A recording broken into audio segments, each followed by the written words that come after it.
All right, joining me once again here on the Matthew Filipovich Show is Trevor Timm. Trevor is the co-founder and executive director of the Freedom of the Press Foundation, which you can find at pressfreedomfoundation.org. You can also follow him on Twitter at Trevor Timm. Trevor, thank you so much for being on the show again. Oh, thanks for having me. All right, so Trevor, there's been a lot of NSA news, a lot of spying news all through the documents that Edward Snowden has taken. Last week, James Clapper, the head of U.S. intelligence, testified before Congress, and it was a kind of, as usual with Clapper, it was a very disingenuous and kind of frightening testimony. Give us your take of what Clapper actually said in front of Congress. Well, I think the most alarming thing he said was not about the revelations themselves, but the journalists who were reporting those revelations. He talked about how in his prepared testimony, now you got to remember this isn't even, an off-the-cuff response. He talked about Snowden's accomplices and how they should hand over the remaining documents to authorities. Now, it was clear from just listening to what he said, by accomplices, he meant the journalists who were reporting these stories. And that's a really dangerous phrase because it's basically saying the journalists are accomplices to a crime. And, for the past year, we've been going through controversy after controversy with the Justice Department in which they have, named a journalist at Fox News a co-conspirator in a leak case.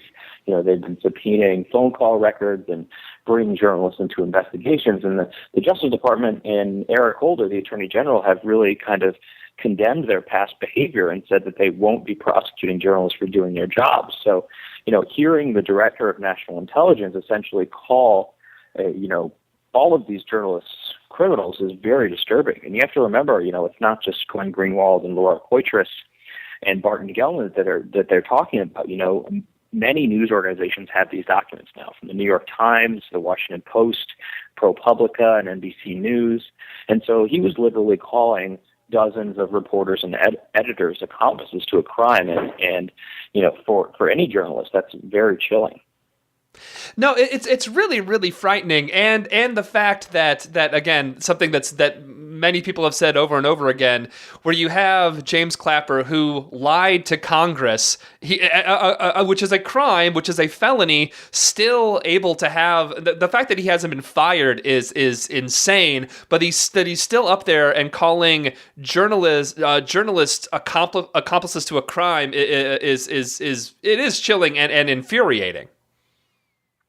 Yeah, absolutely, especially considering the fact that, notoriously James Clapper was up before Congress, almost a year ago now, lying to the Senate Intelligence Committee about how the fact that when Ron Wyden asked him if he collects data on millions of Americans, he said no. And there have been numerous calls to prosecute James Clapper for what is actually a crime, which is lying to Congress. Yet, obviously there has been no prosecution or even talk of prosecution within the Justice Department. And now it's Clapper going up and basically trying to be the judge and jury about potential crimes other people committed. It's both ironic and, very telling about our current situation that, James Clapper is not only still has his job, but can go and make these pronouncements. Absolutely. Again, I'm talking to Trevor Timm. He is the executive director of the Freedom of the Press Foundation, which is pressfreedomfoundation.org. Actually, a bit of news that came out recently. When Clapper says accomplices, I guess officially he probably can put you in that boat too, Trevor, because Edward Snowden actually joined the board of directors of the Press Freedom Foundation, the Freedom of the Press Foundation. Talk a little about that and what that actually means to have him on board your guys' organization. Yeah, we're really excited. We announced it a couple weeks ago that Edward Snowden starting this month is going to join our board of directors, which also includes the famed Pentagon Papers whistleblower Daniel Ellsberg. And Ellsberg himself has been saying how much of an honor it is to serve with Snowden because basically Edward Snowden is this generation's Daniel Ellsberg. And, a lot of people have been using the criticisms are saying that Daniel Ellsberg is the quintessential whistleblower, but Edward Snowden is not like him, and it's great to see that Ellsberg himself has said that they couldn't be more alike.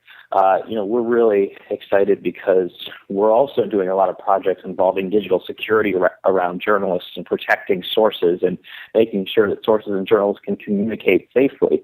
Given that there's been a record number of whistleblowers that have been prosecuted over the last 10 years, mainly because the government can just go after emails and phone calls without ever telling the journalists to begin with. And so there's no one better than Edward Snowden at trying to figure out how journalists and sources can safely communicate, given his background, being able, the famous story of him trying to teach Glenn Greenwald in encryption, because that was the only way he was going to talk to him, and why he went to Laura Poitras, because she was already versed in how to communicate safely online. And so we feel like he can teach a lot of journalists in the near future how to go about protecting their sources in a safer manner.